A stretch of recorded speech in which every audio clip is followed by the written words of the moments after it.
Hello, everybody. I want to talk about some genocide terms.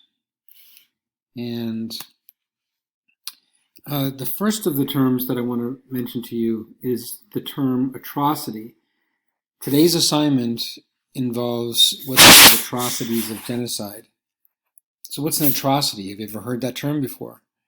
Atrocity refers to a cruel act, a shockingly wicked or cruel act, usually involving physical violence, typically involving murder in a very cruel way. I think it's obvious to say, if you've been keeping up with the work of this week, that the Rwandan genocide is a genocide of great atrocity. So atrocity refers to cruel acts. Humanitarian basically refers to people who are concerned with human welfare.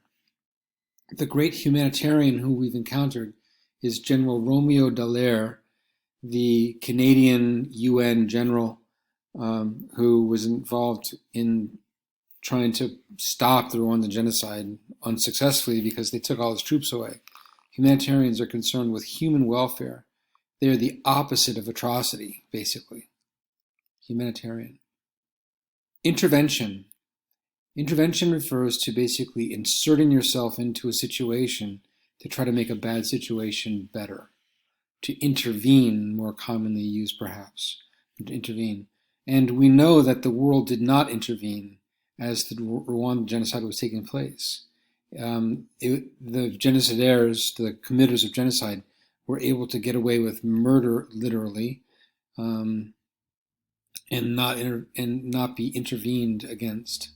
So intervention is the act of trying to make a situation better, and there were basically few or no interveners.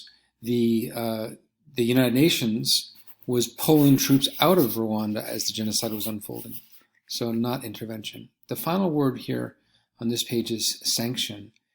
To sanction as a verb is to threaten with a penalty or disobeying a law or a rule. And a sanction as a noun is the penalty itself for disobeying international law, such as genocide law. So, the question is, were sanctions used against Rwanda? And really the answer is no, they weren't. The whole thing happened very quickly. It only lasted for 100 days. But sanctions were not really used to stop the leadership of Rwanda, to get them to stop the genocide. I want to talk just for a little bit about some of the major genocides in history. The first modern genocide is, as we discussed last week, the Armenian genocide, where in the vicinity of 800,000 to 1.5 million people were murdered. Most commonly, you see 1.5 million as the figure. There's a range here because it depends on who you talk to and who you look at. But this took place in the World War I era. Another huge genocide is what's called the Great Soviet Famine that took place in Ukraine.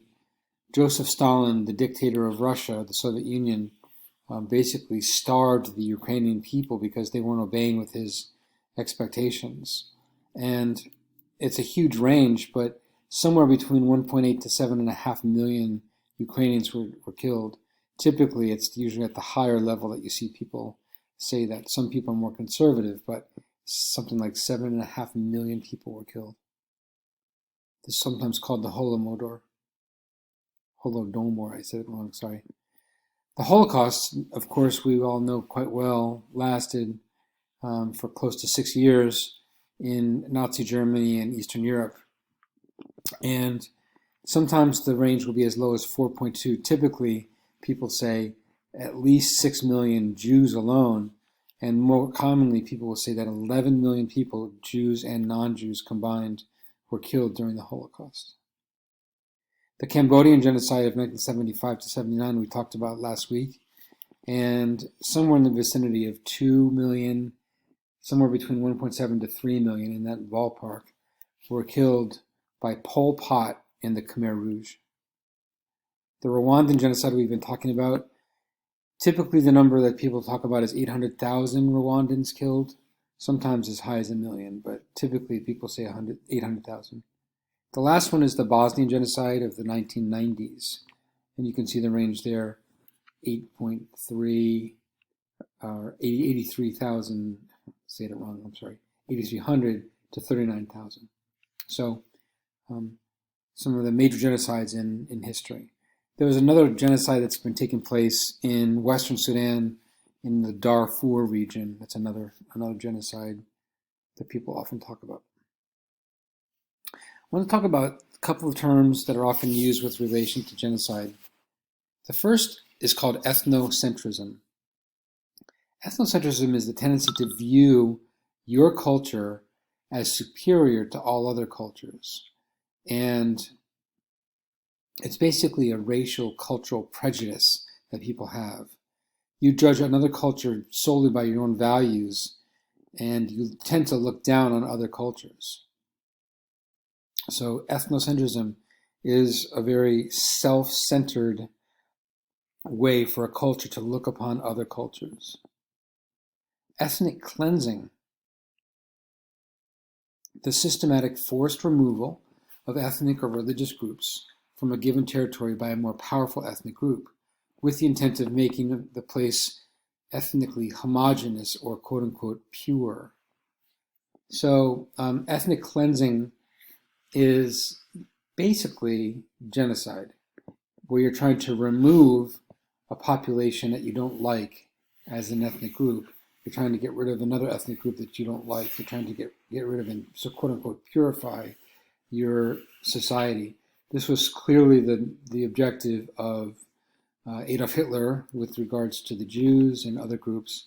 And certainly in Rwanda, you can say that the Hutus were being ethnocentric in their desire to ethnically cleanse, quote-unquote, Rwanda of all Tutsis. So ethnic cleansing can take the form of intimidation, deportation, mass murder, or genocide. And it's safe to say that to be interested in ethnic cleansing, you must be ethnocentric.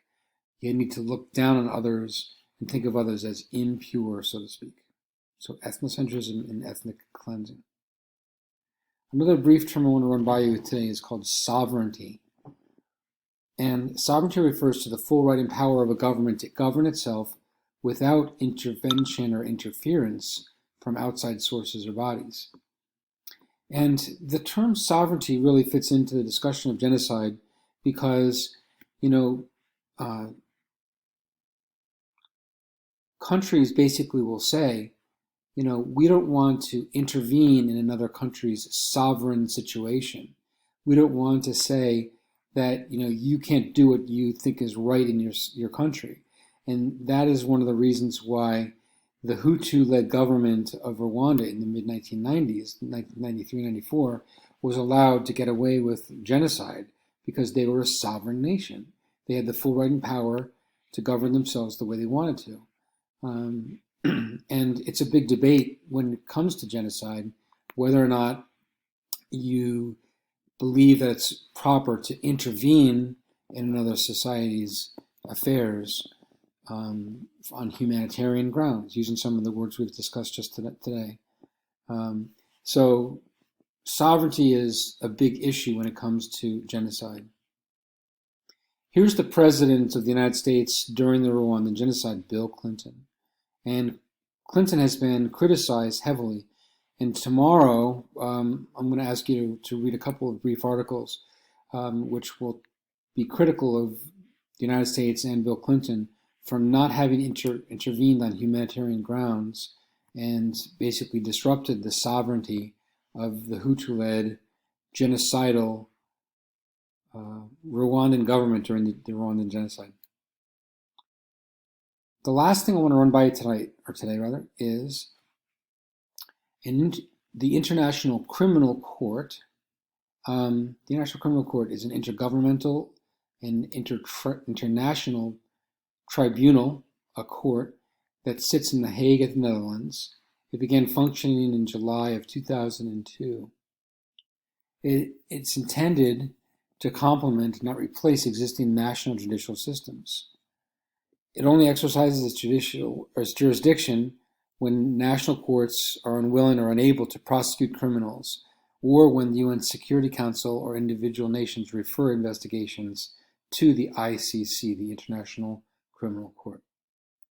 It prosecutes individuals for international crimes of 1, genocide, 2, crimes against humanity, and 3, war crimes. So that's the International Criminal Court, which will step in and make judgments about whether or not individuals should be charged and found guilty of the crimes of genocide, crimes against humanity, and war crimes.